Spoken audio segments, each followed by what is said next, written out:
Hi, this is Jeff, a CIT student for 261, and I'll be giving my final reflection. So first of all, I guess at the beginning of the course, or actually before I started taking the course, I thought it was, of course, like everybody else, like a mobile app class. We actually developed a traditional mobile app for a smartphone or a tablet. So it was a little different when I realized it was more of just a smaller screen size app on a traditional browser. So that was a little different, and honestly I was probably a little disappointed. I was hoping it was more of a traditional mobile app class.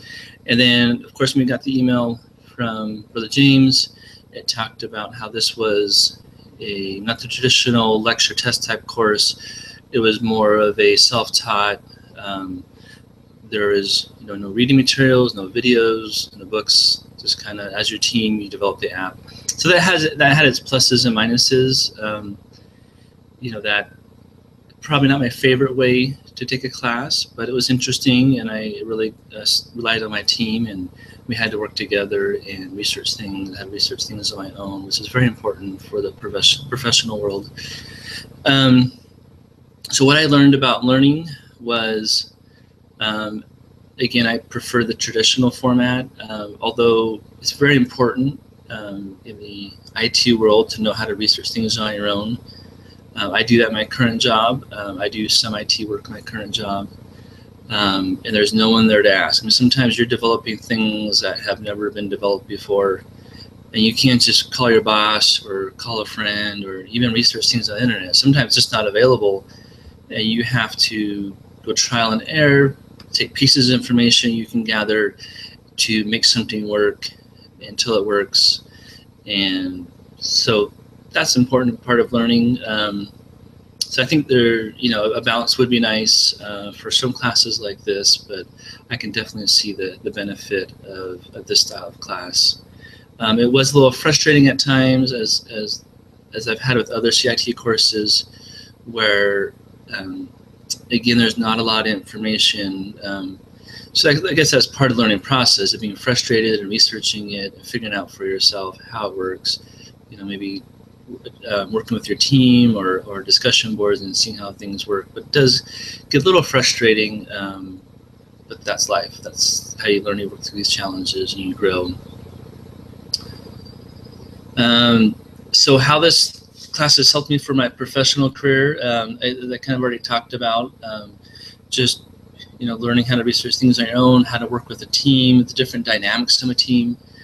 I think with this class, at first there was one team member who maybe I struggled with a little bit, and their personality was a little different than mine. It was a little more domineering and controlling, which later I learned to appreciate because it kept us on task. It helped us meet and get our job done. So I learned how to appreciate diversity in personalities and work styles, and that was an important part. And so taking that to the workforce, that'll help me realize, don't just write people off or exclude people because they're different. Everybody brings something to the table. They're on the team for a reason. And so I was able to learn that, and I'll be able to apply that to the workforce. And also the importance of staying on schedule. Some things take longer, like you make a schedule of when tasks will be completed, and one task takes longer than you scheduled. And so you have to make adjustments and divide up things among the team. And that was an important thing I learned that I'll take to the workforce, is making sure that you divide up the tasks, you assign them out, and then you follow up on that person. I kind of preferred the I guess the project manager or team lead kind of role, making assignments, following up, the administrative type stuff. I did enjoy that.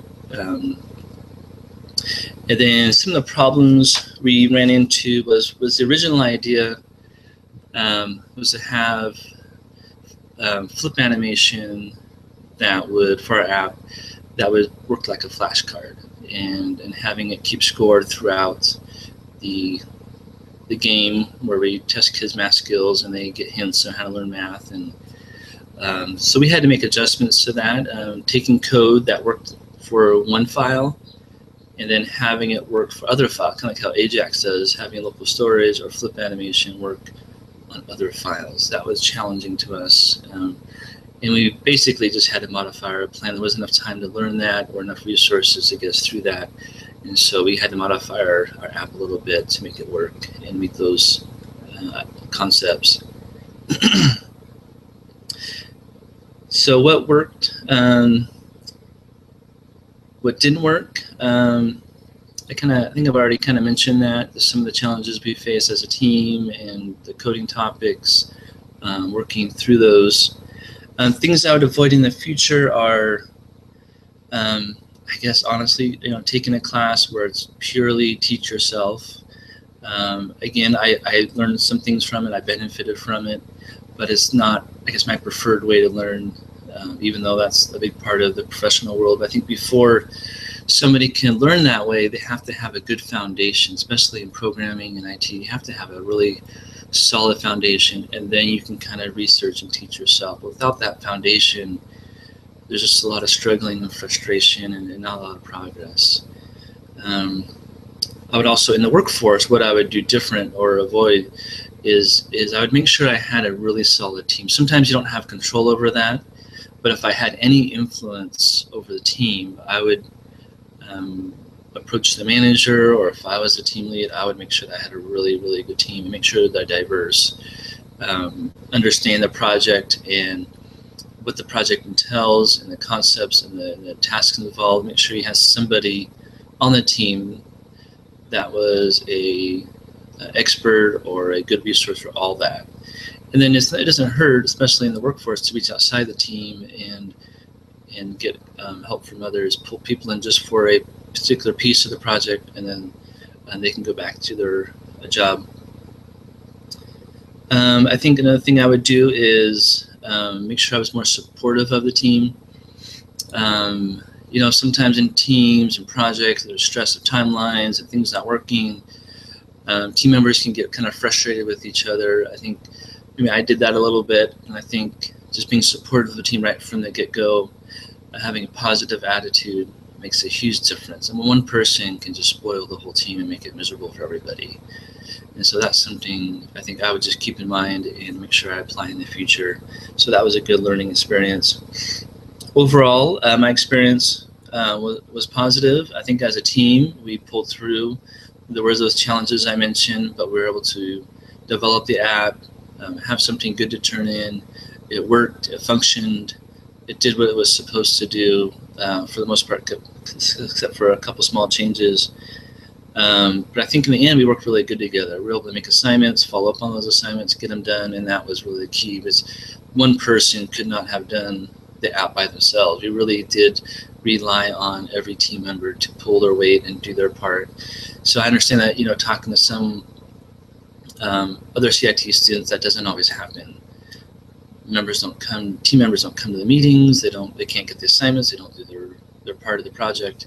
So our team was really good at that. So overall, I was really pleased with our team. For the most part, we all came to every meeting.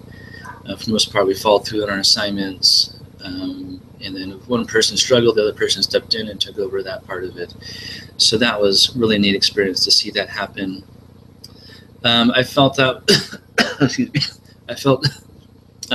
again, the class was a little, I was limited, I guess, on how much I could learn, on how much I could research, but without the basic foundation, again, I felt like I could only progress so far in the class. And then without formal instruction or a formal learning platform, I was just kind of stuck. And maybe that's my fault for not, pushing through. But with programming, you can't just, make something happen. You have to have a lot of structure and help. And then probably the last thing with the class was the grading structure was a little frustrating.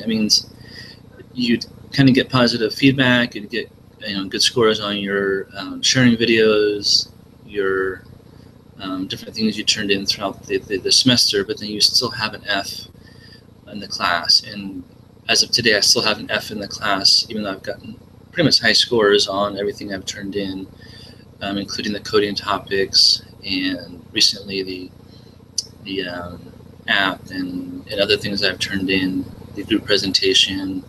So that's a little frustrating, I guess, as a student. You want to see progress, see yourself improving and seeing that grade go up, or having an idea of how you're doing in the class. And with that grading structure, it's really difficult to understand really how you're doing as a student.